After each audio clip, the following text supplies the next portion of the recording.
Cerita serem ini berasal dari kamar kos yang berada di Jalan Gergaji, jalan antara gedung Polda dan kantor provinsi di Semarang. Dulu, di sana ada gedung kos putri 2 lantai berisi sekitar 40 kamar sebagai bangunan utama. Dikelola oleh Pemda, khusus disewakan untuk siswi atau mahasiswi putri dari luar kota Semarang. Aku terpaksa mencari kos karena keluargaku pindah dari Jalan Tamrin ke Perum Kelipang, terlalu jauh untuk ke kampus Undip yang berada di Jalan Hayam Wuruk. Jadi aku mencari kos. Kuliahku tinggal skripsi saja waktu itu. Rupanya gedung utama sudah penuh penghuni. Aku ditawari kamar di bangunan lain yang berada di area sama. Bangunan itu ada di dekat gedung utama. Bentuknya mirip gedung SD dengan 6 ruangan besar mirip kelas. Gedung utama menghadap ke timur. Bangunan itu menghadap ke selatan. Di antara gedung dan bangunan itu ada sebuah musola dengan halaman sangat luas. Aku melihat kamar kos yang ditawarkan.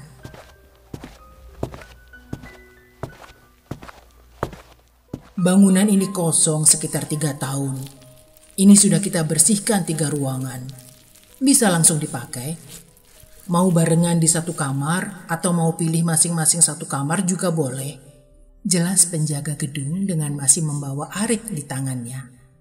Ia tengah membersihkan rumput saat aku datang bersama 2 temanku. Bangunan ini dulu digunakan untuk yayasan anak cacat ganda. Namun penghuninya meninggal satu persatu hingga akhirnya kosong. Jelas Pak penjaga sambil menunjukkan kamar mandi dan dapur. Ruangan itu dijadikan kamar kos dan kini ditawarkan kepada karyawan putri dengan harga sangat murah. Syaratnya hanya satu, berani. Ruangannya cukup luas, ukuran 5 x 7 meter dengan kamar mandi dalam, dapur kecil, dan teras di depan. Di dalam masih ada ranjang besi susun 2 buah. Artinya, satu kamar bisa untuk 4 orang. Aku minta waktu untuk berembuk sebentar. Bagaimana memutuskan pilihan kamar, barengan atau masing-masing? Akhirnya kami memutuskan ambil 2 kamar. Satu kamar untuk Eti Rihana dan adiknya, dan satu kamar untuk aku sendiri. Dan aku minta kamar dikosongkan karena 2 ranjang besi membuat kamar jadi terasa sempit. Aku akan bawa dipan dan kasur sendiri. Seminggu kemudian aku sudah mulai tidur di kamar kosku. Dan mulailah perjalanan hororku di kamar kos itu.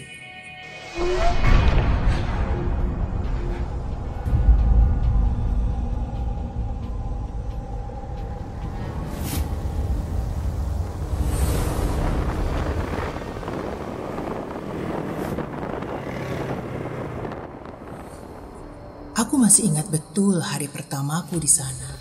Aku pulang siaran larut. Setelah beberes, aku mulai mengetik lanjutan skripsi. Karena fokus pada mesin ketik dan berbagai catatan, aku tidak sadar ada yang berdiri di pintu dapur. Tidak terlalu jelas sosoknya, tapi dia menghadap ke arah dapur. Saat aku mulai sadar ada sosok lain, cepat aku tengok ke arah dia berdiri. Sosok gelap, hanya nampak punggung saja. Orang atau apa ya, batinku. Belum sempat aku perhatikan lebih lama, sosok itu lenyap.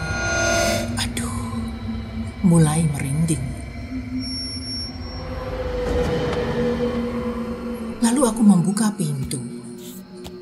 Berjalan mengetuk kamar sebelah. "Ed, kamu temani aku tidur ya.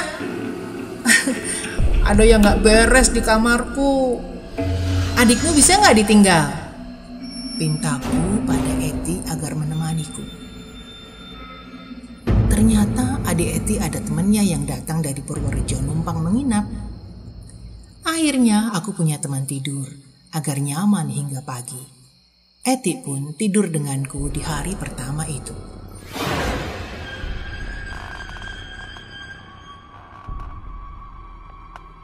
Satu jam kemudian, saat mata mulai rapat dan gelap, samar-samar aku mendengar suara dinding yang digaruk-garuk kuku tajam. Goresannya mengiris telinga. Antara sadar dan ngantuk, aku mulai memperhatikan suara itu.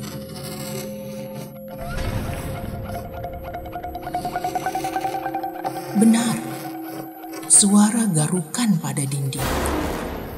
Suara apa itu ya? Binatang? Atau kuku manusia? Batinku penasaran.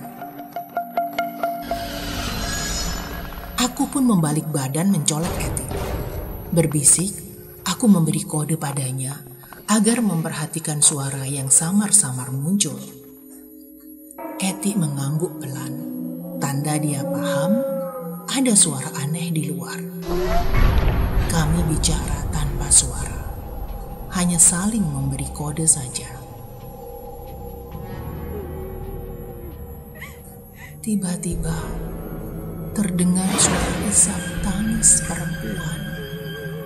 Suaranya terdengar pilu, meratap, dan sedih sekali. Aku dan Eti sama-sama mendengar. Kalau itu hantu, pasti hanya salah satu saja yang mendengar. Eti beringsut mendekatkan tubuhnya ke aku. Kami sama-sama ketakutan. Hantu atau kriminal ya? Mengingat bangunan itu bagian depannya terbuka tanpa pagar. Siapapun bisa masuk dan mondar-mandir atau duduk di teras. Suara isak tangis dan cakaran kuku pada dinding makin kuat. Kami tak berani menengok keluar. Satu-satunya cara hanya membaca doa semampu kami.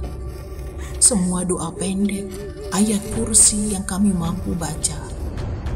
Untuk bangun lalu menyalakan lampu kamar pun kami tak berani. Hanya menarik selimut saling berpelukan sambil menunggu adzan subuh.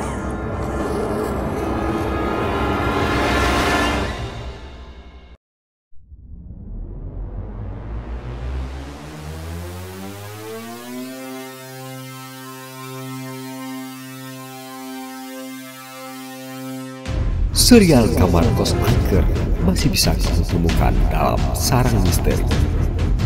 Simak episode berikutnya di sini. Jangan lupa like dan tekan tombol subscribe serta nyalakan loncengnya. Bagikan kisah ini ke akun medsosmu. Dan jangan lupa follow juga akun media sosial Sarang Misteri lainnya. Salam seram, sampai jumpa.